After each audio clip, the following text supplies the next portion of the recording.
बृहस्पतये नमः। बृहस्पतिवार व्रत कथा। मंगलाचरण।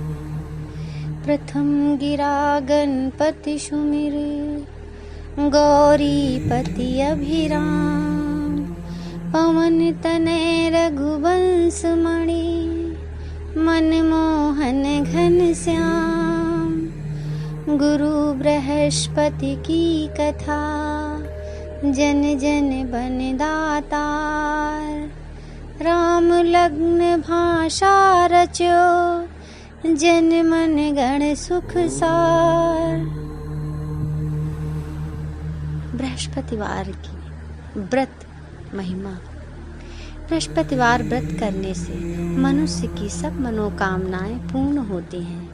इसके व्रत करने से देव गुरु ब्रह्म महाराज बृहस्पति प्रसन्न होकर व्रतकर्ता को विद्या, बुद्धि, धन धान्य और पुत्र पौत्र आदि से संपन्न कर उसके सब मनोरथों को पूर्ण करते हैं।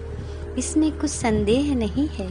गुरु बृहस्पति देवताओं के भी देवता और महान शक्तिशाली हैं। जो लोग बृहस्पतिवार का व्रत करते हैं उनका परिवार सर्वदा सुखी रहता है और उनके घर में सर्वदा शांति बनी रहती है। अतएव यह व्रत सब व्रतों में उत्तम और बहुत ही फलदायक है। स्त्री हो या पुरुष, सभी के लिए यह व्रत सुखदायक एवं हितकारी है, क्योंकि इसकी स्वामी देवताओं के गुरु बृहस्पति हैं। जिन लोगों ने बृहस्पतिवार का व्रत किया है उन सबके मनोरथ पूर्ण हुए हैं। जन्म कुंडली में गुरु के सही स्थान पर न होने, कुंवारी कन्याओं के विवाह में विलंब होने पर तथा सुंदर योग्य पति न मिलने के पर गृहस्थाश्रम में सुखी जीवन यापन करने के लिए सभी मनोकामनाओं को पूर्ण करने के लिए बृहस्पति भगवान का व्रत करना चाहिए। बृहस्पति भगवान की विधि। केले के जड़ में बृहस्पति भगवान की पूजा करनी चाहिए। बृहस्पतिवार का व्रत करने से मनुष्य की सभी मनोकामनाएं पूर्ण होती हैं। जो स्त्री पुरुष बृहस्पतिवार का व्रत करे उन्हें बृहस्पतिवार के दिन सिर नहीं धोना चाहिए, अर्थात सिर में मिट्टी तथा साबुन आदि न लगाना चाहिए तथा सिर भी नहीं मलना चाहिए। बृहस्पतिवार के दिन व्रती को दिन में एक ही समय आहार करना चाहिए। भोजन करना योग्य है। व्रत करने वाले को विष्णु भगवान की पूजा करनी चाहिए तथा जहाँ कहीं बृहस्पति जी की मूर्ति स्थापित हो वहाँ जाकर उनकी मूर्ति का पूजा करें, और जहाँ ना हो वहाँ इनके नियमानुसार सर्वत्र पूजा करने योग्य है। इनके व्रती को भोजन हेतु चने की दाल, चने का हलवा और केला आदि इस प्रकार का पीला आहार ग्रहण करना चाहिए। व्रती को योग्य है कि उस दिन नमक का सर्वदा ही त्याग करें। वह पीले वस्त्र पहने, पीत पुष्प ग्रहण करे, पीला फल लेवे और इस प्रकार पीला चंदन, पीला वस्त्र और पीले फूल से ही उनकी पूजा करें। हाथ में चने की दाल, गुड़ और पीला फूल लेकर बड़े प्रेम से बृहस्पति जी की इस कथा को मनुष्य सुनना चाहिए। मनुष्य पीले वस्त्र में चने की दाल, बतासा और धातुओं में सोना अथवा पीतल लेकर बृहस्पति भगवान को अर्पण करें। इसके पश्चात कथा सुने। यही बृहस्पति भगवान की पूजा की विधि कही गई है। बृहस्पति भगवान की प्रसन्नता के लिए बृहस्पति के दिन व्रत करके श्री विष्णु भगवान की पूजा करें, और यदि ऐसा अवसर उपलब्ध न हो तो केवल केले के वृक्ष में ही जल डालें। बृहस्पति जी की कथा सुनने और पूजन करने में, बृहस्पति जी की मूर्ति में, श्री विष्णु भगवान की मूर्ति में अथवा केले के वृक्ष में पूजा करने में व्रत करने वाले को मन, वचन और कर्म से सर्वदा ही शुद्ध रहना चाहिए।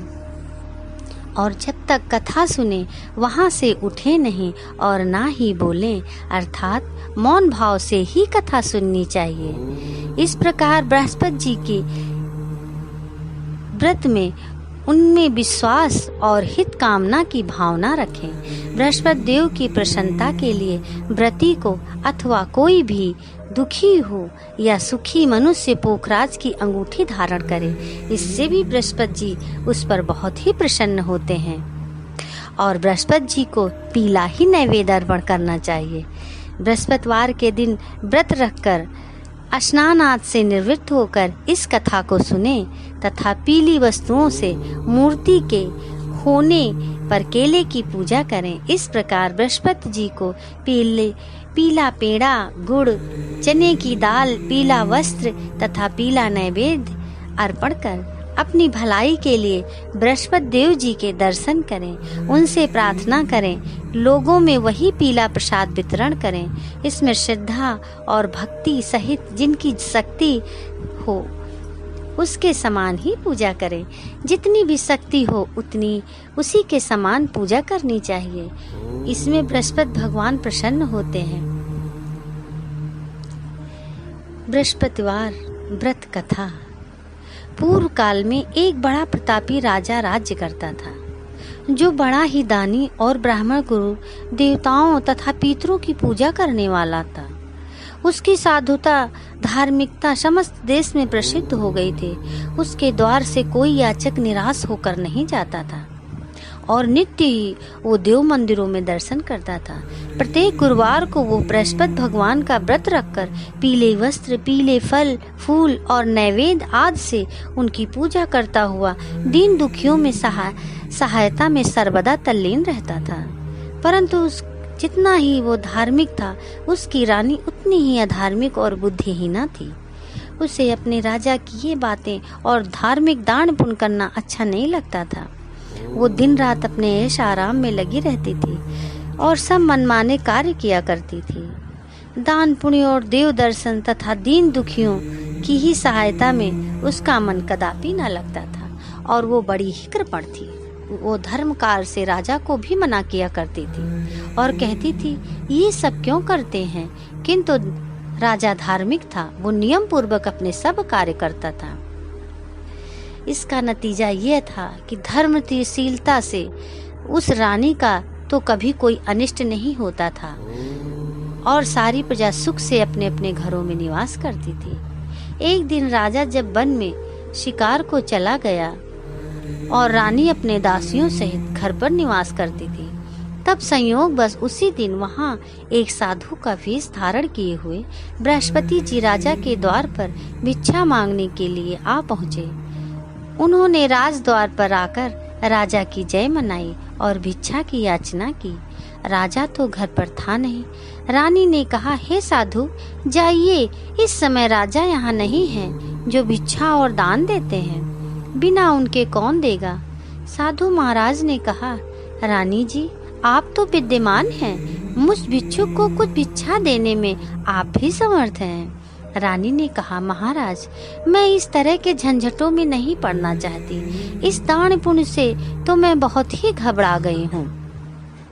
व्यर्थ एक पंवारा खड़ा रहता है, फिर मुझे गृह के कामों में से ही अवकाश नहीं मिलता।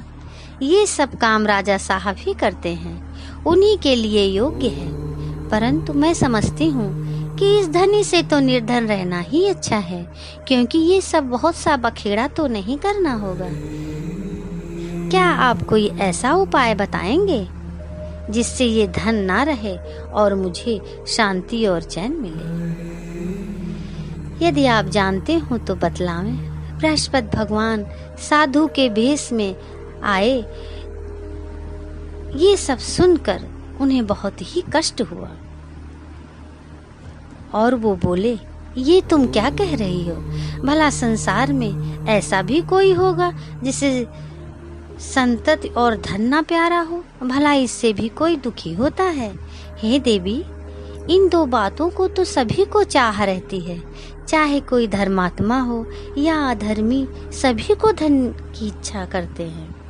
इस धन की महिमा को तो मैं क्या कहूँ। ऋषि, धर्मात्मा और अधार्मिक सभी धन की सब प्रकार से सबको आवश्यकता पड़ती है। यदि तुमको भगवान ने धन दिया है तो उसका सदुपयोग करो। महात्मा कबीर ने कहा है, भूखे को भोजन, नंगे को चीर, प्यासे को नीर, इतना बांटे सत्य कबीर। तुम्हारे पास अगर धन है तो भूखे मनुष्यों को भोजन कराओ, पौसारे बैठाओ, जिनके वस्त्र ना हो उन्हें वस्त्र दो। इस प्रकार अन्न, वस्त्र, जल का दान करो। धर्मशाला बनवाओ, ताल तलैया, कुआं और बाग बगीचे बनवाओ, आम, आंवला आदि के वृक्षों को लगवाओ और यज्ञ करो। साधु ब्राह्मणों को भोजन करवाओ। जिनके पास धन ना हो उनकी सहायता करो, उनकी कुंवारी कन्याओं का विवाह करवाओ। इस प्रकार कितने ही दया अधिक धर्म के कार्य हैं जिन्हें तुम कर सकती हो। ये क्या कहना है कि धन नष्ट हो जावे और मैं चैन की सांस लूं। मैं तो सर्वप्रथम यही कहूँगा कि आप इस प्रकार के कर्मों से अपने कुल और नाम को उज्जवल कर लो, अपने इस मनुष्य जन्म को सार्थक कर लो। मनुष्य के अच्छे कर्म ही तो उसके लोक परलोक में सहायक होते हैं। अंत में जब शरीर त्याग कर स्वर्ग को जाता है तो उसे नाना प्रकार के सुखों की प्राप्ति होती है। परंतु साधु महात्मा की इस बात पर उस रानी पर कोई प्रभाव ना पड़ा। उसने कहा, नहीं महाराज, मुझे इतना धन नहीं चाहिए जिसे मैं इतना यत्न करके उठाऊं और रखूं तथा उसे फिर दान में दे डालूं, अथवा आपने जो भी कहा है इतना पाखंड करूं। मुझे तो यूं ही नहीं समय मिलता और सारा समय इसी में ही नष्ट हो जाता है। महात्मा ने कहा, ये क्या देवी, ये बड़े दुख की बात है जो तुम अपना ऐसा विचार प्रकट करती हो। अच्छा, यदि तुम्हारी यही इच्छा है तो सुनो, अब मैं तुम्हें जैसा युक्ति बतलाता हूँ वैसे ही करना, इससे तुम्हारी ये इच्छा भी पूर्ण हो जाएगी। बृहस्पतिवार के दिन तुम अपने घर को लिपवा दिया करो। स्नान करने से पहले अपने सिर के बालों को अच्छे से धोकर स्नान किया करो तथा तुम्हारा राजा बृहस्पतिवार के दिन बाल बनवाया करे और भोजन में मांस, मदिरा का सेवन किया करो तथा धोबी को बुलाकर वस्त्रों को धुलने के लिए दिया करो। 7 बृहस्पतिवार को यदि तुम ऐसा कर सकोगी तो तुम्हारा ये धन और वैभव सब नष्ट हो जाएगा, इसमें कुछ भी संशय नहीं है। ये क्या, ये कहकर वो महात्मा तो चले गए और रानी ने उसको अपने मन में रख लिया। बृहस्पतिवार के दिन वैसा ही किया। फिर तो बृहस्पति देव उस पर कुपित हो गए और 3 बृहस्पतिवार पूरा होते होते उसका राजपाट आदि सब नष्ट हो गया। यहाँ तक कि रानी के घर में खाने तक का ठिकाना न रह गया। वो दाने दाने को मोहताज हो गई और उसके जितने सुख चैन के दिन दूर हो गए। दोनों समय की कौन कहे, एक समय के खाने के लाले पड़ गए। परंतु उस रानी को कुछ भी समझ में नहीं आया। तब राजा ने व्याकुल होकर अपनी रानी से कहा, हे रानी जी, आप तो यहाँ रहिए, परंतु अब मुझसे यहाँ नहीं रहा जाएगा, क्योंकि यहाँ तो मुझको सब लोग जानते हैं, जिससे कोई उपाय या कोई काम धंधा करके ही अपनी जीविका चला सकता हूँ। इसलिए किसी दूसरे देश में जाऊंगा जहाँ मैं खाने पीने का कोई धंधा नौकरी करके अपने दिन व्यतीत करूंगा। कहा भी है, देश चोरी परदेश भिक्षा। शास्त्र में कहा है कि दूर चले जाने से मनुष्य के दुर्दिन दूर हो जाते हैं। ये कहकर राजा ने घर छोड़ दिया और दूर परदेश को चले गए। परंतु वहाँ से भी उन्हें कुछ भी अच्छी बुद्धि प्राप्त न हुई तो वन में जाकर वो लकड़ियाँ काटकर शहर में लाकर बेचते और उससे जो कुछ मिल जाता उसी को ले वो किसी तरह अपना पेट पालन कर लेते। इधर रानी भी अपने घर में पड़े पड़े उपवास करती, कपड़े लत्ते से फटी हाल पड़ी रहती। किसी दिन इधर उधर से कुछ पा जाती तो खा लेती, नहीं तो केवल पानी पीकर ही सो जाती। मारे भूख के करवट बदल कर रात काट लेती। इस प्रकार उसकी यह दशा हो गई कि कई दिन तक उसे खाने को कुछ नहीं मिला और मारे भूख के उसका दम घुटने लगा। तब उसने अपनी एक दासी को बुलाकर कहा, तुम हमारी पुरानी दासी हो, इस समय हमारी तुम इतनी सहायता करो कि हमारी बहन के यहाँ जाकर उससे हमारे दुख कहकर हमारे लिए सहायता में कुछ अन्न मांग लाओ। हमारी बहन नेक और धनवान है, वो अवश्य ही हमारी सहायता करेगी। यदि वो कुछ सहायता कर देती है तो हमारे कुछ दिन खाने को हो जाता है, नहीं तो 10-5 सेर बेझड़ ही मांग लाना। दासी उसकी बहन के घर गई। जिस समय वो दासी उसकी बहन के पास पहुंची, उसी समय उस बृहस्पति जी का व्रत किए हुए कथा सुनने को बैठी थी। उसने उसी समय कहा कि हे रानी, मैं आपकी बहन के पास से आई हूँ। आपकी बहन इस समय बड़े कष्ट में है, आप उसकी कुछ सहायता करें और नहीं तो 10-5 सेर बेझड़ ही उसके लिए दे दे में, तो कुछ दिन कट जाएंगे। दासी ने कई बार कहा, परंतु रानी ने ध्यान न दिया और कुछ न बोली, क्योंकि वो मौन भाव से एकाग्रचित होकर बृहस्पति भगवान की कथा सुनने में लीन थी। रानी कुछ न बोली तो वो मन में उदास हो अपने घर को लौट आए।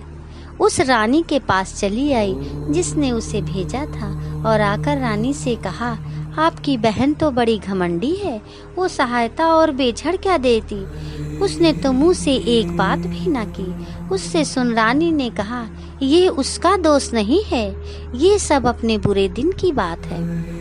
जब बुरे दिन आते हैं तो तृण भी पहाड़ बन जाता है और मित्र भी शत्रु हो जाते हैं, तथा कोई भी उस दुखी का साथ नहीं देता।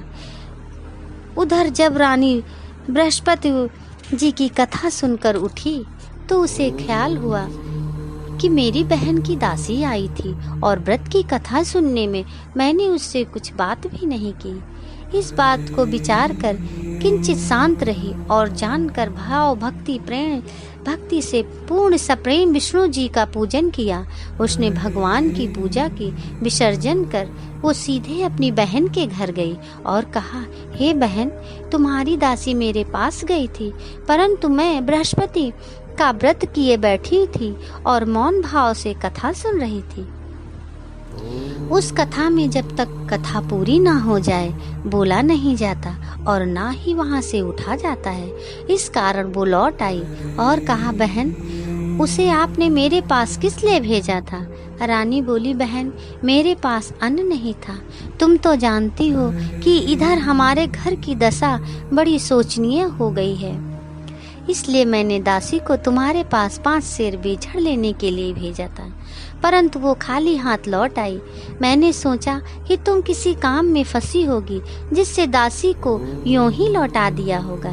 रानी बोली, नहीं बहन, उसने तो मुझसे कुछ नहीं कहा था, परंतु ये क्या बात है, मैं तो समझती हूँ कि तुम्हारे घर में ही बेझड़ मौजूद है। तुम अपने घर में जाकर देखो तो। अपनी बहन से ऐसा कहने पर रानी ने जब घर में जाकर देखा तो बेझड़ से भरा हुआ एक घड़ा मिल गया। अब तो वो रानी और बांदी बहुत ही खुश हुई। बांदी ने कहा, हे रानी जी, यूँ तो भोजन के अभाव में हम लोग नित्य ही व्रत करते हैं, इसलिए मेरी समझ में यह आता है कि यदि हम लोग इनसे ये व्रत विधि और कथा पूछ लें और किया करें तो कोई हानि नहीं होगी। रानी ने कहा, कोई हानि नहीं होगी, अवश्य ही पूछ लिया जाए। रानी ने अपनी बहन के समीप बैठकर पूछा कि हे बहन, बृहस्पति जी के व्रत का क्या विधान है और वो व्रत कैसे किया जाता है? उस धार्मिक रानी ने कहा, बहन, बृहस्पति भगवान की कथा में कोई विशेष झंझट नहीं करनी पड़ती है, केवल चने की दाल और मुनक्का से विष्णु भगवान के केले के जड़ में पूजन करना चाहिए तथा वहाँ दीपदान भी करें, अर्थात दीपक जलावें। उस दिन पीला भोजन करें और कहानी सुने। ऐसा करने से गुरु बृहस्पति जी प्रसन्न होते हैं। उनकी प्रसन्नता से अन्न, धन और पुत्र की प्राप्ति होती है तथा मनुष्य की सब मनोकामनाएं पूर्ण हो जाती हैं। ये सुनकर उस रानी और दासी दोनों ने निश्चय किया कि हे बृहस्पति जी का व्रत हे बृहस्पति जी, अगर मैं सच्चे मन से आपका व्रत करती हूँ तो मेरा व्रत स्वीकार करिए। और बृहस्पति जी का व्रत दोनों ने शुरू किया। जब 7 दिन के बाद बृहस्पतिवार का दिन आया तो उन दोनों ने व्रत किया। तब चना गुड़ कहाँ मिले, इसके लिए उन्होंने घुड़साल में प्रवेश किया और वहाँ से जाकर चना और गुड़ बीन कर ले आई। उस चने की दाल बनाकर गुड़ सहित जाकर केले की जड़ में विष्णु भगवान की पूजा की। इस प्रकार उन्होंने व्रत कर लिया, परंतु पीला भोजन कहाँ से प्राप्त हो। बेचारी रानी और दासी दोनों ही बड़ी दुखित हुई।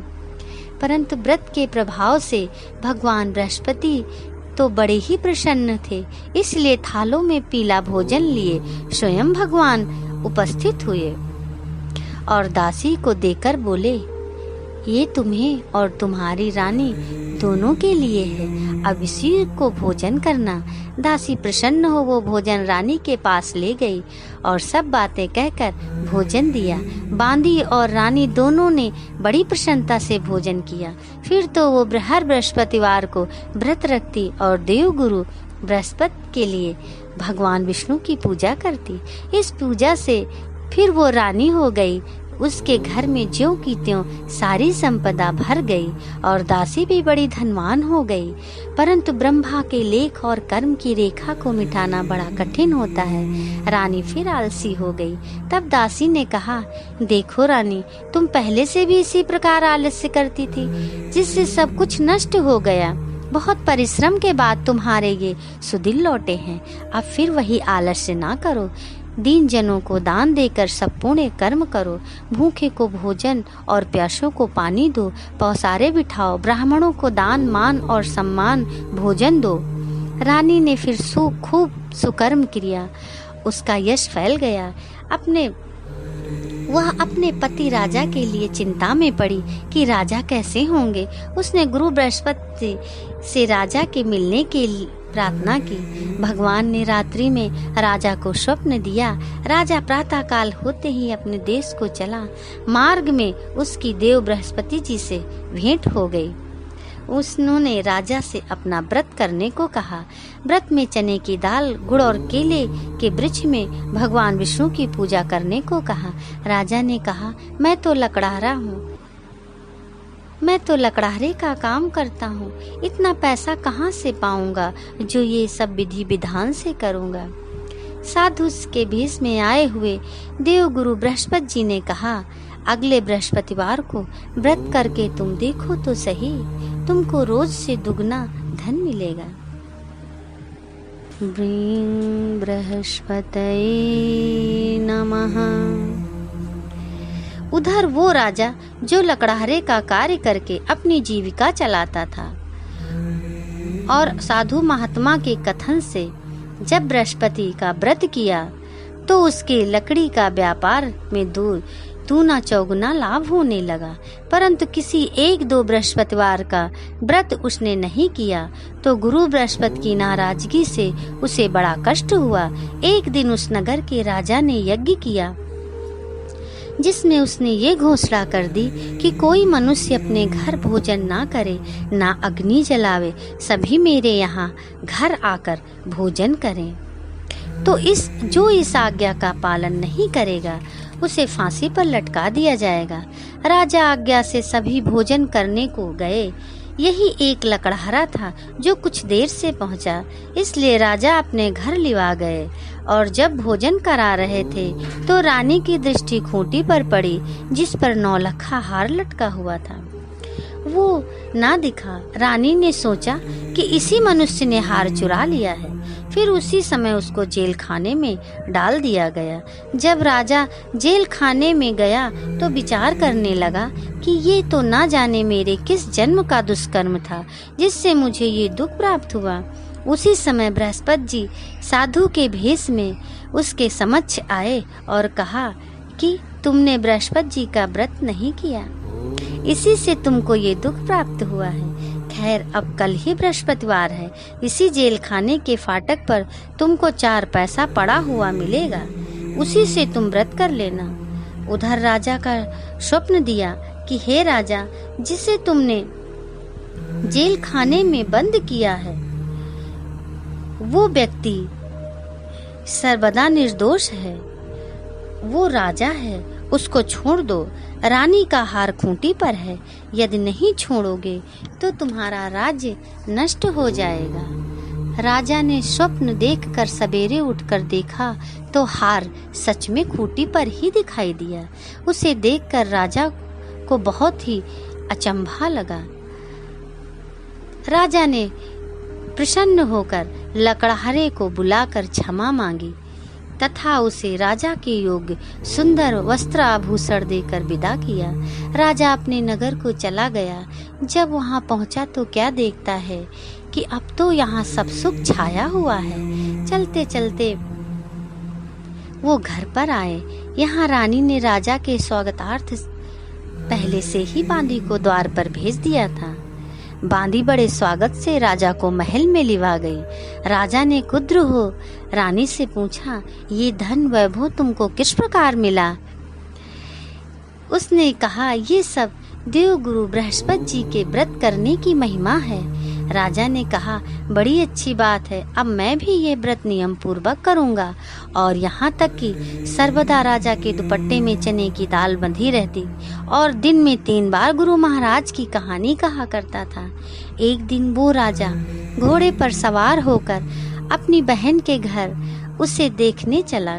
मार्ग में उसने देखा कि एक मुर्दे को लेकर कुछ लोग शमशान को जा रहे हैं। राजा ने कहा, अरे भाइयों, जरा ठहर जाओ और बृहस्पति भगवान की कथा सुन लो। उसे सुनकर सबों को आश्चर्य हुआ, परंतु राजा ने कहा, सुनकर सबको रोक लिया और कहानी आरंभ की। जब कहानी आधी पहुंची तो मुर्दा हिलने लगा और कहानी ज्यों ही समाप्त हुई वो राम राम कह के उठ खड़ा हुआ।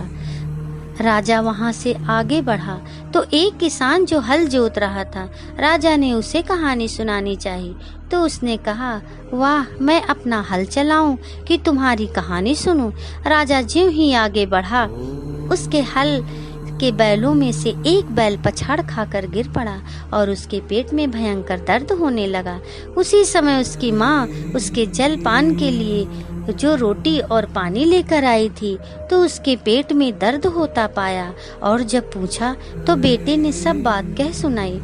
बुढ़िया ने दौड़कर उस घुड़सवार राजा को बुलाया और कहा कि मैं आपकी कहानी सुनूंगी, सुनाओ। राजा बुढ़िया के खेत पर कहानी सुनाने को लौट आया और ज्यों ही कहानी कहने लगा उस किसान का बैल उठ खड़ा हुआ तथा किसान के पेट का दर्द भी बंद हो गया। राजा अपनी बहन के घर आया। बहन ने उसका बड़ा स्वागत किया। समाचारों के आदान प्रदान तथा परस्पर वार्तालाप करते हुए सुख से सोकर सबने रात्रि व्यतीत की।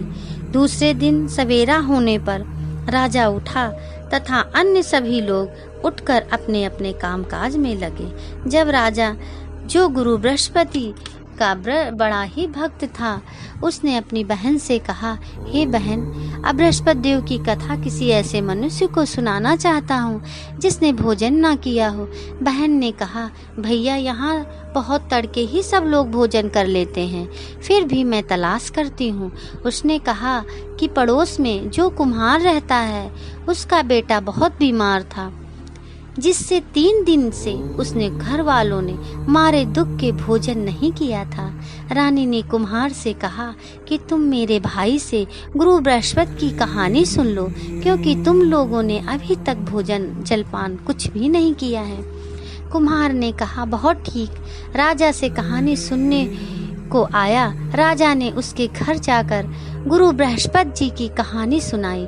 उसके प्रताप से उसके लड़के की सारी बीमारी दूर हो गई और उसे आराम हो गया। लोग राजा से प्रार्थना करने लगे। दूसरे दिन जब राजा अपने घर को चलना चाहा तो उसने अपनी बहन से भी चलने को कहा। बहन ने अपनी सास से ज्यों ही आज्ञा मांगी तो उसने कहा, अच्छा, तू जा, अपने बच्चों को ना ले जाना, क्योंकि तेरे भाई संतान रहित है। बहन ने अपनी भाई से कहा, भैया मैं तो चलूंगी, परंतु मेरे बच्चे लोग नहीं जा सकेंगे क्योंकि माताजी की आज्ञा नहीं है। राजा बोला, जब बच्चे ही नहीं जाएंगे तो तुम चलकर क्या करोगी। निदान राजा अपने घर को लौट आया और राजा ने अपनी रानी से कहा कि मैं संतानहीन हूँ, जिससे लोग मुझसे परहेज करते हैं। रानी ने कहा, घबराइए नहीं, बृहस्पति भगवान की कृपा से हमें भी संतान की प्राप्ति होगी। फिर तो उसी रात्रि में राजा को संतान प्राप्त होने के लिए स्वप्न हुआ। रानी गर्भवती हुई और ठीक 9वें महीने उसे पुत्र की प्राप्ति हुई। रानी की बहन भी आई और वह सब लोग उन्हें संतानहीन से होने से घृणा करते थे, वह लज्जित हुए और घर आकर खान पान में सम्मिलित हुए। राजा रानी को बधाई देने लगे। इस प्रकार बृहस्पति भगवान का व्रत करने से गुरु बृहस्पति मनुष्य की सब मनोकामनाएं पूर्ण कर देते हैं। बोलो बृहस्पति भगवान की जय। ओम श्री बृहस्पति देव नमः। बृहस्पति देव की आरती। ओम जय जय जय गुरुदेव बृहस्पति, जय जय जय श्री गुरुदेवा।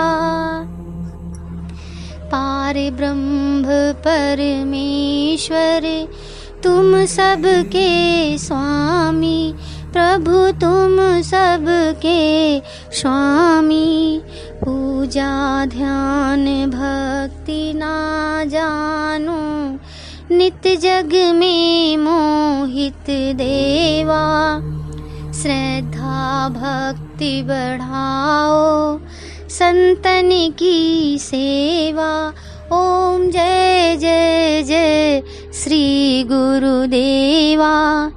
तुम बिन संग न साथी दूजा, सब देवों के गुरुदेवा। इंद्र आदि नित्य करें आरती, सकल सुरों के प्राणपति। स्वामी सकल सुरों के प्राणपति। अपने दर्श दिखाओ, नाम तेरे लेता। ओम जय जय जय श्री गुरुदेवा। जो श्री गुरु की करे आरती, मंगल मोद को पा लेता। कर दर्शन सब विधि विधान से, प्रतिदिन जो व्रत कर लेता। ओम जय जय जय श्री गुरुदेवा। जो कोई बृहस्पति जी की करे आरती, धन जन सुख सब पा लेता। ओम जय जय जय गुरुदेव बृहस्पति, जय जय जय श्री गुरुदेवा। बोलो बृहस्पति भगवान की जय। बोलो विष्णु भगवान की जय।